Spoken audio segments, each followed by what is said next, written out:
الحمد لله حق حمد الحميدين حمد شكرا لجميع نعمه ومزيده وأصلي وأسلم على نبي الكريم حبيبنا وشفيعنا وقرة أعيننا محمد وعلى آله وأصحابه.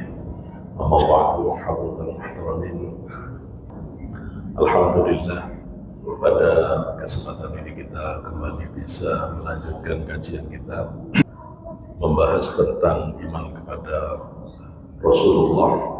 Setelah dua pembahasan sebelumnya kita membahas tentang keimanan kepada Allah Subhanahu wa Ta'ala. Iman kepada Rasulullah merupakan kunci keimanan di dalam kita beragama ini, karena semua informasi tentang keislaman ini datang dari Rasulullah Muhammad SAW. Di dalam ayat-ayat Al-Quran, Allah sering menyandingkan antara ketaatan kepada Allah dengan ketaatan kepada Rasulullah.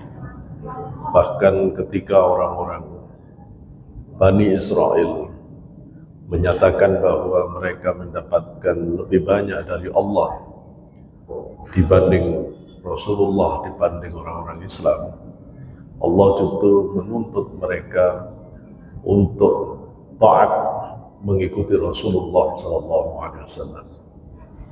Allah menolak siapapun yang mengaku dekat kepada Allah apabila mereka tidak taat kepada Rasulullah Muhammad SAW. Orang-orang Israel yang mengaku sangat mencintai Allah pun ditolak oleh Allah apabila dia tidak mengikuti Rasulullah SAW. A'udzubillahi minasyaitonir rajim. Qul in kuntum tuhibbunallah fattabi'uni yuhibbukumullah wa yaghfir lakum dzunubakum.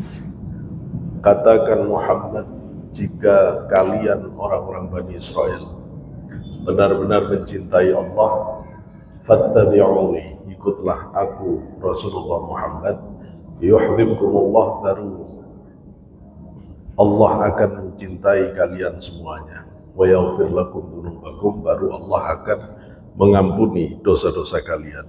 Tidak ada cinta kepada Allah, tidak ada iman kepada Allah kecuali harus iman kepada Rasulullah Muhammad SAW. Keimanan kita kepada Rasulullah tentunya juga diikuti keimanan kita pada seluruh nabi yang dijelaskan oleh Rasulullah. Al-Quran memberikan penegasan bahwa nabi-nabi ini la nufarriqu baina ahadin minhum, tidak ada perbedaan dari sisi posisinya sebagai utusan Allah Subhanahu wa Ta'ala. Walaupun secara derajat batin pasti berbeda-beda, dan Rasulullah adalah yang paling istimewa dari semuanya. Semua nabi memiliki tugas yang sama. Di dalam ayat Al-Quran Allah menjelaskan, a'udzu minasyaitonir rajim, kama arsalna fikum rasulan minkum yatlu 'alaikum ayatina wa yuzakkikum wa yu'allimukumul kitaba wal hikmah wa yu'allimukum ma lam takunu ta'lamun. Kama arsalna fikum, sebagaimana kami telah mengutus pada kalian semua, rasulan minkum, rasul dari kelompok, dari jenis kalian sendiri.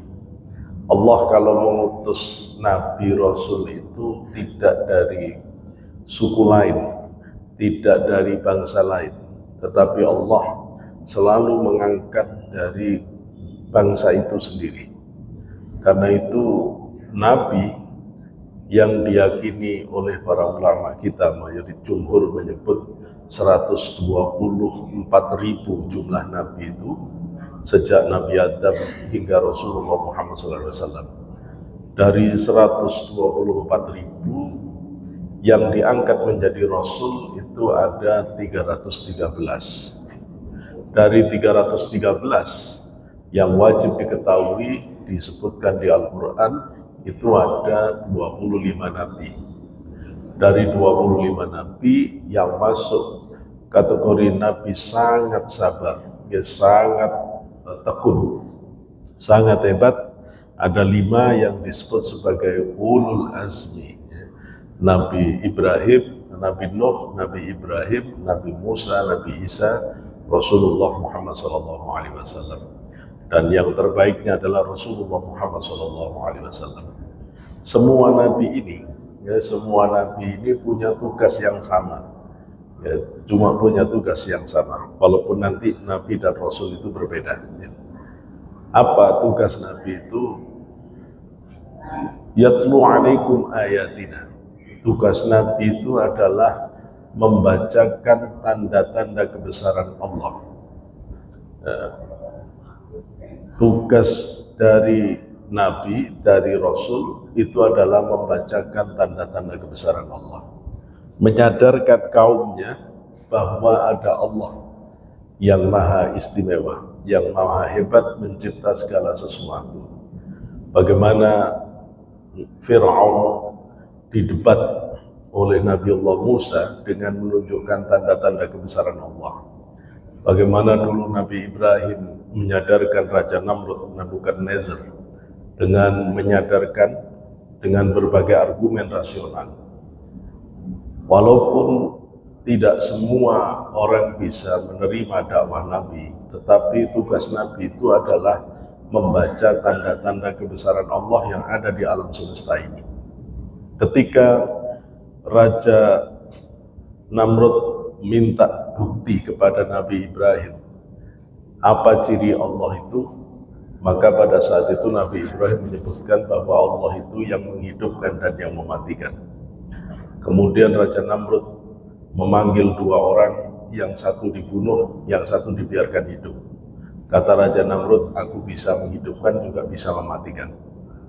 Maka Nabi Ibrahim kemudian mengatakan bahwa Tuhanku Allah mendatangkan matahari dari arah timur, menenggelamkannya di barat. Kalau kamu memang Tuhan, silakan lakukan sebaliknya. Nah, ketika Nabi Ibrahim mengambil matahari sebagai contoh untuk menunjukkan kekuasaan Allah, ini sebenarnya membaca tanda-tanda kebesaran Allah. Yatlu alaikum ayatina. Tugas Nabi itu membaca tanda-tanda kebesaran Allah sehingga lumpuh para penentang Allah itu sendiri.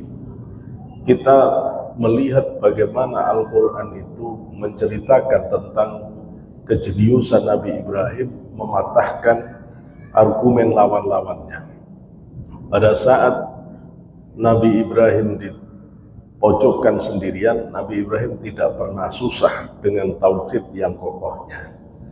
Kita melihat bagaimana Nabiullah Ibrahim mengalungkan kampak kepada berhala yang terbesar setelah Nabi Ibrahim menghancurkan berhala-berhala yang kecil, yang lebih kecil. Dan kemudian Nabi Ibrahim melakukan ini semata-mata ingin mendebat konsep ketuhanan yang selama ini diyakini oleh Nebukadnezar, Raja Namrud dan para pembesarnya. Kita tahu dalam catatan sejarah Babilonia, Nebukadnezar itu dianggap adalah orang-orang yang paling berperadaban tinggi. Dia sebelum Romawi, sebelum Yunani, sebelum Mesir kuno bahkan. Dan diakui Nebukadnezar itu sebagai raja yang sangat pandai, sangat brilian. Dan musuhnya tidak tanggung-tanggung. Yang Allah jadikan musuh ini terhadap Nabi Ibrahim adalah orang-orang yang pandai. Dan Nabi Ibrahim sangat percaya diri untuk menantang logika dari Nebukadnezar dan lain-lain. Dia merusak berhala tempat penyembahan mereka dan mengalungkan berhala kepada berhala yang besar itu kampaknya. Ini strategi dakwahnya Nabi Ibrahim. Maka kemudian Nabi Ibrahim menunggu agar dia bisa diperhadapkan dengan semua orang yang katanya paling pandai saat itu. Sehingga ketika Raja marah, Nebukadnezar, Raja Namrud marah karena ada perusakan terhadap Tuhan mereka, itu ketika ditanyakan siapa perusaknya dan tertuduhnya adalah Nabi Ibrahim, Nabi Ibrahim tidak takut sama sekali, Pak. Nabi Ibrahim justru nunggu. Memang direncanakan begitu. Itu bedanya Nabi sama kita. Kalau kita itu bakal lari kemana perginya. Kalau Nabi Ibrahim tidak, memang nunggu, justru itu yang ditunggu. Maka ketika Nabi Ibrahim diperhadapkan, saat itu maka Nabi Ibrahim ketika ditanya, kamu yang menghancurkan berhala-berhala ini, Nabi Ibrahim dengan santainya mengatakan, itu kampak masing gantung di leher yang gede. Ya, itu kampak masing gantung di leher yang gede. Apa nggak dia yang hancurin? Kok malah kamu nuduh saya? Nah, saat itu kemudian mengatakan tidak mungkin dia menghancurkan yang sebelahnya. Saat itulah Nabi Ibrahim mengeluarkan argumen yang sangat jenius.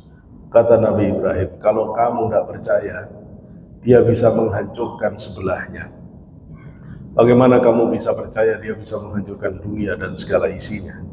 Bagaimana kamu bisa meyakini bahwa dia bisa mendatangkan keburukan? Mau ngancurin sebelahnya aja kamu gak percaya. Kalau kamu percaya yang menghancurkan semua ini aku, dan dia ini Tuhan yang kamu anggap paling berkuasa, bagaimana dia temannya saya hancurkan, dia diam saja, tidak memberikan pertolongan apapun?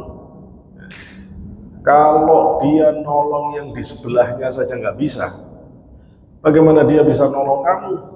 Bagaimana kamu bisa percaya bahwa dia bisa menyelamatkan kamu? Wong dia nolong temennya yang hancurin, yang saya hancurin di sebelahnya aja nggak bisa. Saat itu tidak ada yang bisa ngomong, karena Nabi Ibrahim mematahkan konsep ketuhanan yang paling pokok. Yang namanya Tuhan itu harus bisa mendatangkan kebaikan, harus bisa menolak keburukan. Ketika Nabi Ibrahim mengatakan bahwa kepada Namrud bahwa patung itu tidak bisa melindungi sebelahnya dan tidak bisa mendatangkan kemudaratan, maka sesungguhnya Nabi Ibrahim telah menghabiskan semua logika ketuhanan yang dimiliki oleh Namrud dan kawan-kawan. Selesai. Maka Namrud jengkel sekali, karena Nabi Ibrahim begitu jeli membaca tanda-tanda kebesaran Allah dan menundukkan musuh-musuhnya dengan kemampuan membaca tanda-tanda Allah di semesta raya ini. Semua Nabi memiliki kemampuan ini. Yatslu alaikum ayatina. Kemampuan Nabi Rasul yang kedua adalah wa yuzakkikum, mampu membersihkan, mensucikan hati orang-orang yang kotor. Nabi itu disebut oleh para ulama iksir, ya.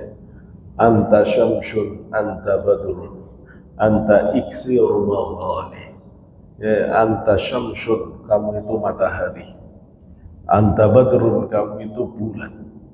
Anta iksir. Iksir itu zat yang oleh pakar kimia Muslim belum bisa ditemukan. Iksir itu satu-satunya zat yang belum bisa ditemukan, yang kalau itu bisa ditemukan dalam kombinasi rumusan kimiawi yang ditemukan oleh pakar Islam, maka zat itu bisa dipakai untuk bisa merubah logam apapun menjadi emas. Iksir. Kenapa Rasulullah disebut iksir? Karena di tangan Rasulullah semua jadi emas, ya, semua jadi emas. Seperti apapun adanya sahabat, kalau sudah dididik Rasulullah jadi emas. Bilal yang budak yang tidak ada harganya, di tangan Rasulullah jadi emas, jadi istimewa. Nanti dia jadi gubernur. Ya, padahal ketika Bilal itu dulu disiksa dan Rasulullah memberi isyarat kepada Abu Bakar supaya menebusnya, dan ketika ditebus itu diejek-ejek Abu Bakar, karena Bilal itu termasuk budak yang tidak pintar kerja. yang tidak pintar kerja, sehingga Abu Bakar digoblok-goblokkan. Wong budak kayak begini, kamu beli semahal-mahalnya. Sampai bapaknya Abu Bakar pun mengingatkan, kalau memang mau beli budakmu ya cari yang rajin, yang giat bekerja, yang kuat dan sebagainya. Tetapi Abu Bakar tetap menjalankan perintah Rasulullah, dan di tangan Rasulullah Bilal berubah menjadi manusia yang sangat istimewa. Siapa yang tidak tahu kejamnya Sayyidina Umar ketika belum Islam, tetapi di tangan Rasulullah Sayyidina Umar berubah menjadi sosok yang sangat istimewa. Umar adalah, katanya Carol Glassy, Umar itu yang meniupkan nafas kedua kepada Islam setelah Rasulullah. Rasulullah sangat istimewa di dalam mendidik murid-muridnya, para sahabat, sehingga menjadi orang-orang yang istimewa. Semua sahabat punya keistimewaan masing-masing, diberi jatah ilmu khusus masing-masing. Al-Quran diberikan kepada Abdullah ibnu Mas'ud, wabil khusus kepada Abdullah ibnu Abbas, yang dikenal sebagai turjumanul Quran, yang didoakan Rasul sebagai ahli Quran dari kecil. Sahabat yang paling ahli fikih, Mu'ad bin Jabal, yang diminta oleh Rasulullah untuk dakwah ke Yaman saat itu. Sahabat yang paling ahli membaca perasaan orang, ahli ilmu akhlak, Hudzaifah bin Al-Yamani. Dia adalah tilik sandinya Rasulullah. Kapan Rasulullah mau berperang, biasanya Hudzaifah bin Al-Yamani yang diminta untuk bisa melihat dari sana. Sahabat yang paling mengerti persoalan ruhaniyah, persoalan tasawuf tariqah adalah Sayyidina Ali. Karena itu Rasul mengatakan, ana babul ilmi wa aliyun, ana madinatul ilmi wa aliyun babuha. Aku ini kotanya ilmu, Ali adalah pintunya. Kalau kita melihat sekarang, orang belajar apa yang pasti menyebut nama Sayyidina Ali? Tidak ada kecuali tasawuf tariqah. Kalau kita belajar tariqah, semua jenis tariqah itu pasti akan berujung ke Sayyidina Ali. Karena Ali lah yang memberikan dasar dari ilmu batiniyah ini. Maka semua sahabat diberi oleh Rasulullah keistimewaan masing-masing dan menjadi istimewa di tangan Rasulullah. Ini keistimewaan Nabi kita Muhammad SAW yang melahirkan sahabat-sahabat yang sangat istimewa. Semua Nabi memiliki kemampuan ini, dan Rasul tentu yang paling istimewa dari semuanya. Wa yuzakkikum wa yu'allimukumul kitaba wal hikmah.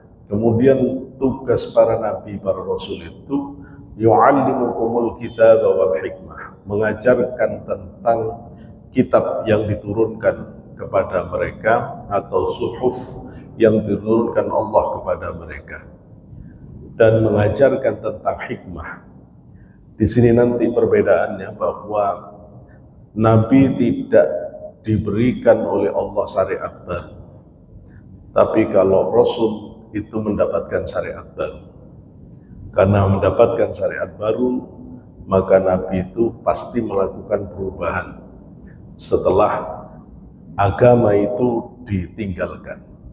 Dalam pembacaan Ibnu Khaldun misalnya, bahwa fenomena orang beragama itu mengalami pasang surut.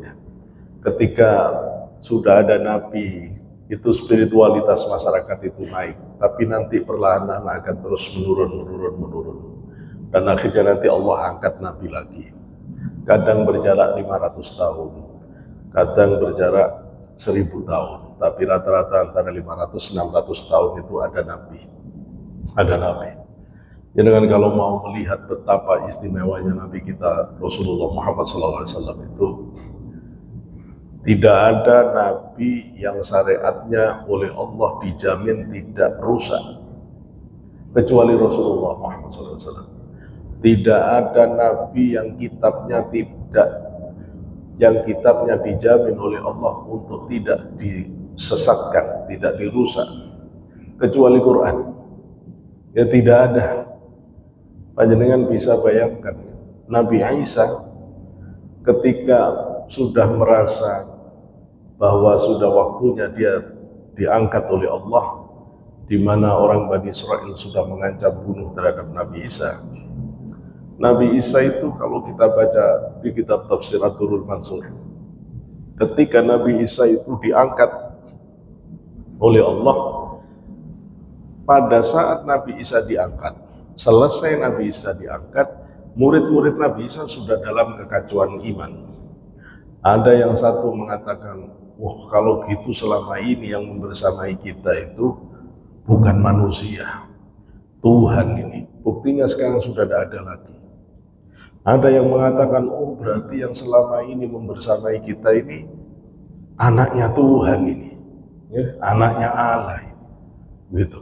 Jadi sudah kacau akidahnya, tidak usah lama, sejak sepeninggal Nabi Isa ini saja, kata Al-Hafidz Imam Suyuti, itu orang Nasrani sudah kacau, ya, sudah keluar anggapan bahwa Isa itu Tuhan, Isa itu anaknya Tuhan, itu sudah begitu.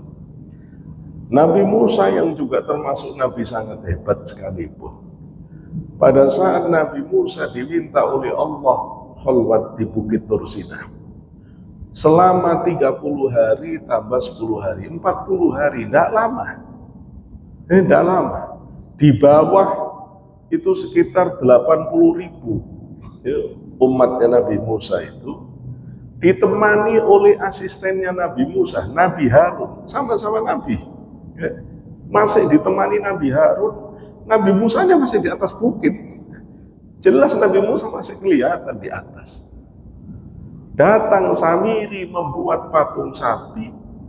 Hampir semua umatnya Nabi Musa itu nyembah sapi, ya, nyembah sapi. Nabinya masih di atas, sampai Nabi Harun itu malu dan menyingkir dengan kurang lebih 70 orang, menyingkir untuk tidak ikut-ikutan, ya, di dalam kegiatan menyembah sapi. Bayangkan syariat Nabi Musa itu, Pak, tidak usah nunggu bertahun-tahun, berbulan-bulan, bertahun-tahun, tidak usah. Nabi Musanya masih ada. Itu udah sesat orang Bani Israel itu. Udah sesat Bani Israel. Kecuali 70. Jangan kalau baca di Quran, bagaimana kejadiannya yang 70 ini. Ketika Allah sudah tidak mau menerima tobatnya Bani Israel, sudah mau diadab oleh Allah, Nabi Musa minta supaya dimaafkan. Allah meminta, pilihkan 70 orang yang paling baik dari muridmu, diajak ke atas bukit. Kemudian Allah wa kallamallahu Musa taklimah, kata Quran, Allah mengajak Nabi Musa bicara. Begitu Allah ngajak Nabi Musa bicara, Nabi Musa kemudian menyampaikan kepada mereka. Apa kata mereka? Aku nggak percaya, soalnya aku nggak lihat sendiri. Bayangkan, ini yang 70 yang pilihan, Pak. Ya, 70 yang pilihan. Akhirnya oleh Allah diazab dengan azab petir, dan 70 mati semua. Mati semua. Akhirnya Nabi Musa minta kepada Allah supaya diampuni, dihidupkan lagi yang 70 ini. Jadi kalau kita melihat bagaimana syariat para nabi itu begitu mudahnya goyah dan begitu mudahnya rusak, karena memang tidak ada garansi dari Allah Subhanahu wa Ta'ala. Beda dengan agamanya Rasulullah Muhammad SAW. Kalau kita membaca di kitab Ihya Ulumuddin, Imam Ghazali menceritakan sebelum Rasulullah itu wafat, pada saat malaikat maut, malaikat Israel itu mendekat, Rasulullah mengatakan kepada malaikat maut, tahan dulu. Aku masih menunggu Jibril. Ya, aku masih menunggu Jibril. Begitu datang malaikat Jibril, Rasulullah mengatakan, Jibril, aku gelisah. Kemudian Jibril bertanya, apa yang kamu gelisahkan?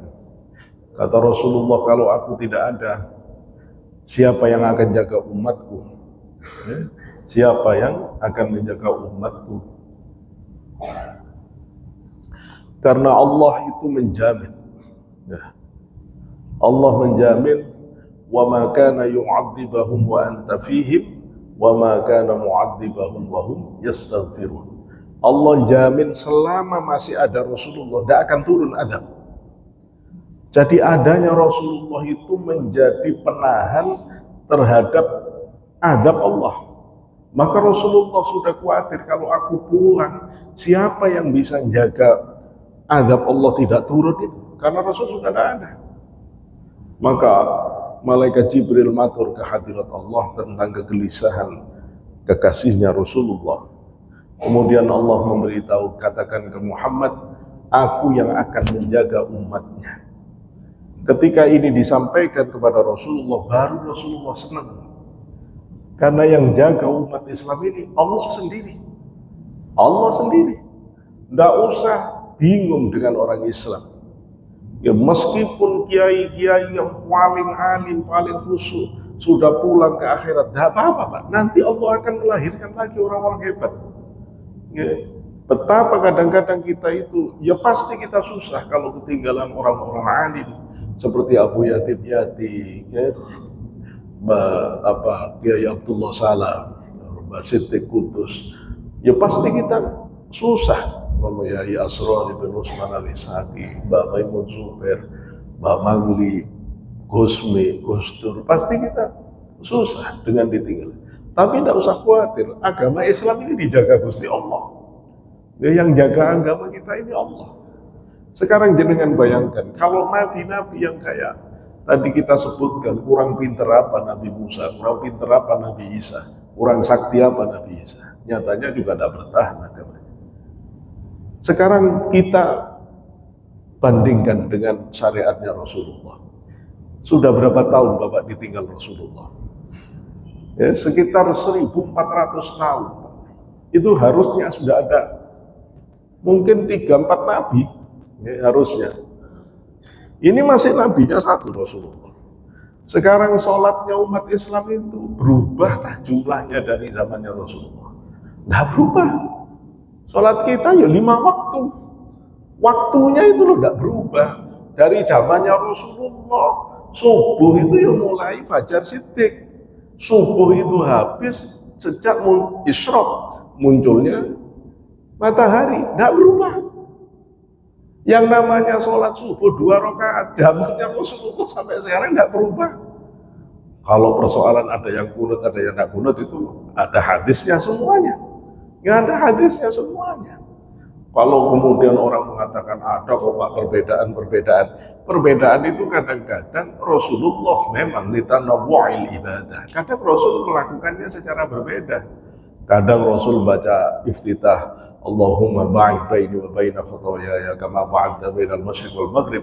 Kadang Rasulullah membaca kabira walhamdulillahi katsira dan seterusnya. Semuanya dibaca. Bukan sesuatu yang lain dari Rasulullah. Ya, berbeda dengan kalau seandainya dibayangkan seperti mobil. Perbedaan di antara umat Islam itu cuma beda satu senang aksesoris, satu tidak senang aksesoris. Kalau mesin bodi sama Pak. Mesin bodi sama saja. Ya, antara NU, Muhammadiyah, Al-Wasliyah, Nahdlatul Ulama sama. Jadi bedanya cuma beda, satunya tidak begitu senang aksesoris, jadi masih polosan gitu. Yang satu senang aksesoris sehingga tampak lebih rame, musiknya tambah soundnya tambah dibaguskan. Nah itu beda-beda begitu saja. Nah, tapi kalau mesin sama, ya sama, akidah sama. Puasa kita itu loh, sejak zaman Rasulullah sampai sekarang itu sama, tidak berubah. Puasa yang 1 bulan, mulai dengan melihat bulan, ya tetap sampai sekarang ya ru'yah. Mau katanya sudah canggih kayak apa zaman, ya tetap ulama kita tetap melototi pakai mata. Kenapa? Ya memang begitu zamannya Rasulullah. Kita tidak berubah. Ya orang Nasrani udah tidak karu-karuan puasanya, ya tidak karu-karuan puasanya. Puasa kita yang 1 bulan itu Pak, dulu persis diwajibkan kepada kaum Nasrani, kaumnya Nabi Isa. Ya cuma kemudian dirubah ya setelah Syekh Abdul Qadir Al-Jilani dalam kitab Al-Bunyah li Thariqil Haq yang menceritakan ini di dalam kitab beliau, bahwa kaum Nasrani akhirnya rapat. Kenapa? Setiap Ramadan itu Pak, jatuhnya itu musim panas terus. Ramadan musim panas. Bagaimana supaya enak ini? Akhirnya digeser musim semi. Ngarang sendiri, memang tukang ngarang. Digeser, setelah digeser terus ngerasa bersalah, udah ditambahi saja. Ditambahi 10 hari untuk nebus sudah geser puasa di bulan yang terik itu. Akhirnya jadilah puasanya 40 hari. Ada Kristen yang sampai sekarang ini puasanya 40 hari, tapi sudah tidak sama dengan puasa Nabi Isa. Ya, ini kalau Natalan itu tanggal 7 Desember, tanggal 7 Januari. Jadi Natal itu tidak semua orang Kristen setuju juga. Makanya kalau ada orang Islam mau bersama, orang Kristen nggak ada bersama, kita mau bersama gimana? Maka setelah jadi 40 kata Syaikhul Qadir, itu terus rajanya sakit, Raja Romawi sakit. Ketika Raja Romawi sakit, ditambah mereka bernadar ini. Nadar, pimpinan-pimpinan agama Kristen itu bernadar, kalau rajanya sembuh ditambah 7 hari.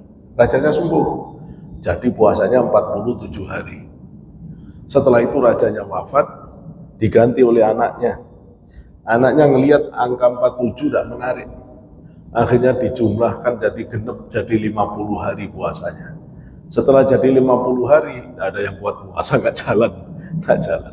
Syariat puasa ini pernah diwajibkan kepada kaum sebelum kita. Karena itu Allah menyebut, A'udzubillahi minasyaitonirrajim, kutiba alaikumusiyam kama kutiba 'alal ladzina min qablikum. Kamu itu tak tetapkan, tak wajibkan puasa ini seperti yang sebelumnya sudah diwajibkan supaya kamu bertakwa. Yaitu tugas Nabi yang berikutnya, yakni membacakan ayat-ayat Allah, Rasulullah membacakan Al-Quran dan seterusnya. Yang terakhir tugas para Nabi Rasul, wa yu'allimukum ma lam takunu ta'lamun. Nabi itu mengajarkan pada sesuatu yang kita tidak ketahui. Sesuatu yang sifatnya ghaibiyat, sesuatu yang sifatnya sam'iyat, yang hanya kita dengar saja. Tetapi saya mau memberitahu bahwa Nabi kita berbeda levelnya. Semua Nabi itu mengetahui hal-hal ghaibiyat, itu dari Jibril. Jibril memberitahu ada surga, ada neraka, dan seterusnya. Beda dengan Rasulullah. Rasulullah itu waktu Isra Mi'raj, Rasulullah sudah melihat surga, Rasulullah sudah melihat neraka. Rasul sudah melihat langit 1 sampai langit 7, sampai Arsy, sampai Mustawa. Bahkan Rasulullah lebih dari seluruh para malaikat. Apa artinya? Ketika Rasulullah cerita surga neraka, Rasulullah melihat. Itu beda dengan Nabi yang lain. Nabi yang lain belum. Nabi yang lain cuma mendengar.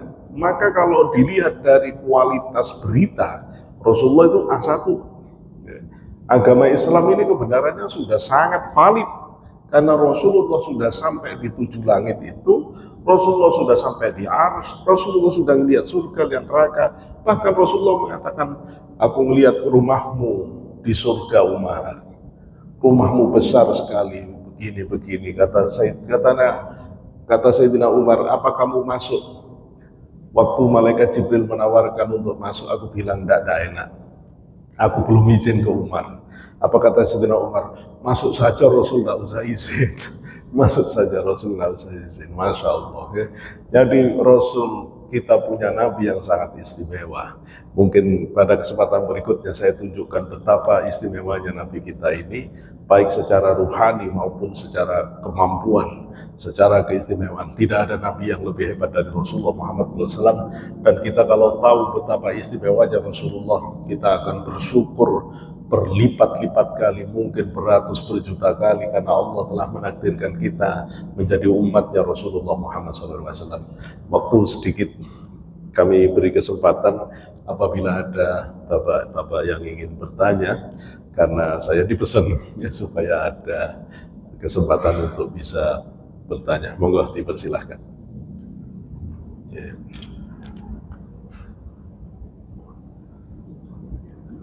Bisa berkaitan dengan kajian sebelumnya, ya. Kalau kajian sebelumnya kita beri kesempatan. Ya, siapa yang Ini sesama Ustaz nggak boleh nanya nih, harus kasih penjelasan.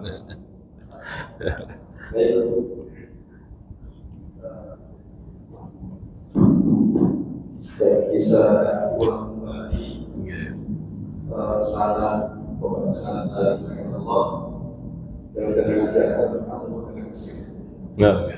Jadi diulang balik, ini dari mana dan sir dari mana. Oke. Kita bisa Enggak.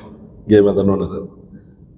Jadi kalau la ilaha illallah jahr itu nanti riwayatnya ada di kitab Muwatta Imam Malik. Jadi hadisnya ada di kitab Muwatta Imam Malik. Kurang lebihnya yang la ilaha illallah jahr itu diajarkan oleh Rasulullah kepada Sayyidina Ali. Secara makna, Sayyidina Ali waktu itu bertanya kepada Rasulullah, bagaimana cara paling cepat ya, dan paling mudah dan paling cepat untuk sampai kepada Allah. Ini nanti kalau di riwayat yang lain sama, ada sahabat juga yang bertanya begini, inna syara'i al-Islam qad kathurat, kata sahabat, yang syariat Islam ini begitu banyak, harus ngambil yang mana saya untuk bisa cepat sampai padamu. Tapi kalau Sayyidina Ali langsung bertanya kepada Rasulullah, ajarkan kepada saya cara yang paling ringan dan paling cepat untuk sampai ke Allah. Maka Rasulullah meminta, pejamkan matamu, dijabat tangan Sayyidina Ali. Maka Rasulullah kemudian mengucapkan la ilaha illallah 3 kali, kemudian Sayyidina Ali mengulang 3 kali. Itulah yang disebut dengan bai'at dzikir jahr. La ilaha illallah, la ilaha illallah. Maka jadilah kita zikirannya la ilaha illallah, la ilaha illallah. Banyak sekali hadis yang meriwayatkan bahwa sahabat kalau zikiran bareng-bareng itu saking serunya sampai seperti pepohonan tertiup angin. Ya begitu. Yang kedua itu zikir sirri, zikir Allah, Allah, Allah, Allah tanpa suara di dalam hati. Ya, tanpa suara di dalam hati. Yang diberi ijazah zikir sirri itu oleh Rasulullah Sayyidina Abu Bakar ketika di Gua Thur. Itu Quran memberi isyarat, ya, la takhaf wa la tahzan innallaha ma'ana. Itu ya, itu Abu Bakar gemetar, ya, karena posisinya begitu gampang ditemukan oleh musuh. Tapi Allah mengajarkan kepada Sayyidina Abu Bakar untuk zikir sirri Allah, Allah, Allah. Di dalam riwayat yang lain, Sayyidina Abu Bakar itu saking hebatnya zikir sirri, itu sampai bau daging yang dibakar. Ya, ketika Rasulullah mengetahui itu, kata Rasulullah, ini kalimah Allah, Allah yang dibaca oleh Abu Bakar membersihkan semua bagian yang belum diridhoi Allah di dalam tubuh Abu Bakar. Itu zikir Allah, Allah. Rasulullah mengajarkan bahwa zikir Allah, Allah itu diucapkan tanpa gerak bibir, ya, lidahnya dilipat ke atas, hatinya yang mengucapkan Allah, Allah, Allah, Allah, Allah. Ramayai Asrari bin Usman Al-Ishaqi Mursyid Tariqah Qadiriyah Naksabandiyah di Surabaya, beliau keturunan Sunan Giri. Ramayai Asrari mengatakan, di antara barokah orang zikir Allah, Allah sambil lidah dilipat itu, pada saat puncaknya sakaratul maut, orang itu biasanya sudah dihabisi oleh Allah semua suara dan semua otot akan kaku. Maka pada saat itu biasanya lidah itu kelipat ke atas. Dan orang yang sudah biasa zikir Allah, Allah, pada saat itu dia pasti akan terus Allah, Allah di hatinya.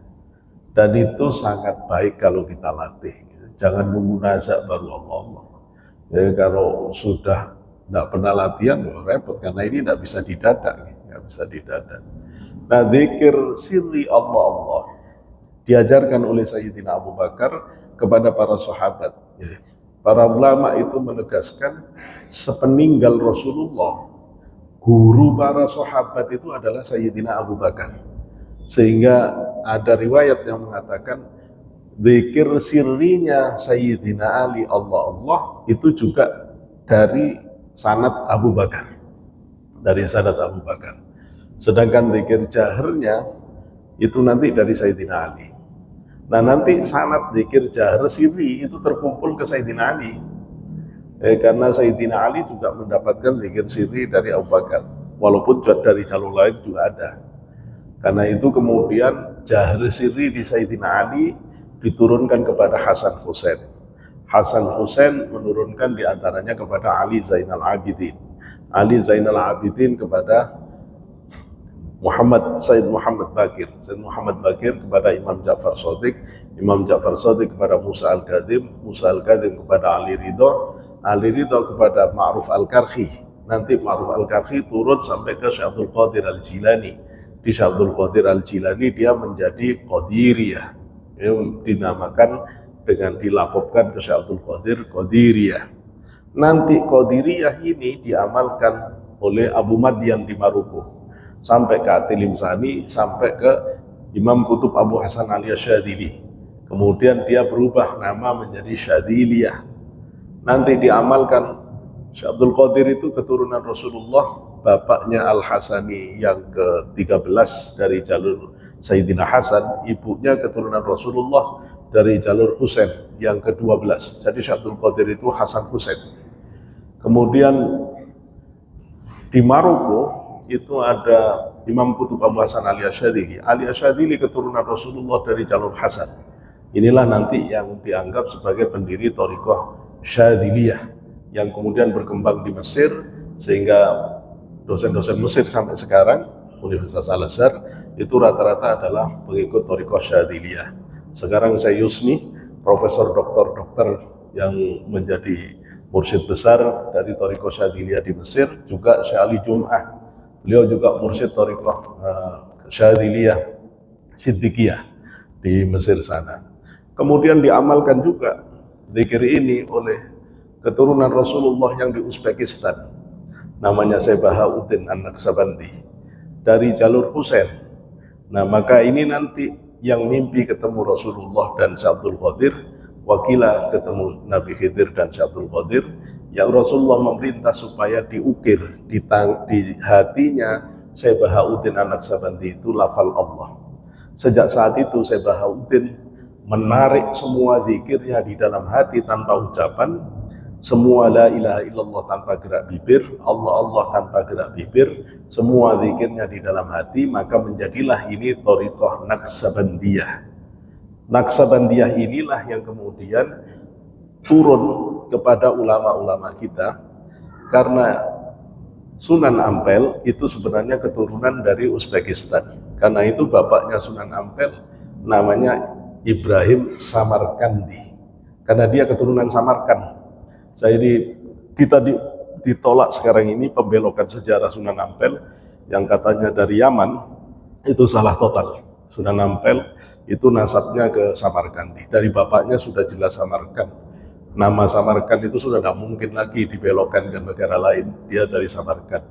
Diduga Sunan Ampel itu juga mursyid Thariqah Naqsabandiyah, sehingga menyebar Naqsabandiyah.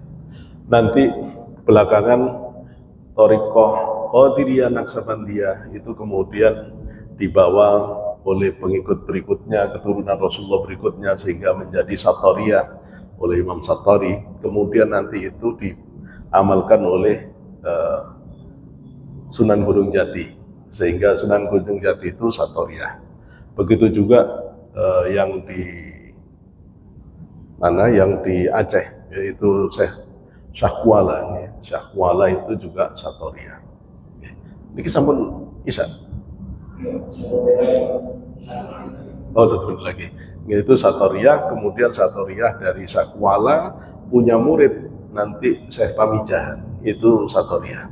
Sehingga kemudian di Cirebon banyak thariqah Satariyah. Dalam perkembangan berikutnya nanti muncul thariqah-thariqah yang lain. Thariqah itu seperti madhab, ya, tetapi ajarannya tetap dari Rasulullah. Thariqat yang buahnya itu namanya, tapi ajaran pokoknya sama. Semua ajaran pokoknya itu la ilaha illallah keras, sama Allah sama. Mana yang lebih utama? Semua utama. Ya, untuk pemula yang lebih tepat la ilaha illallah keras. Ya, karena masih harus mendidik hatinya. Nanti kesempatan lain saya akan jelaskan lebih detailnya. Baru kalau sudah nafsunya stabil, Allah itu lebih tepat. Mudah-mudahan kita diberi umur panjang oleh Allah sehingga bisa membahas sampai dengan pembahasan yang tadi ditanyakan. Kurang lebihnya saya mohon maaf karena keterbatasan waktu. Nanti kita berdoa bersama dengan imam kita. Wa akhiran wallahu muwaffiq ila aqwamit thoriq. Wassalamualaikum warahmatullahi wabarakatuh.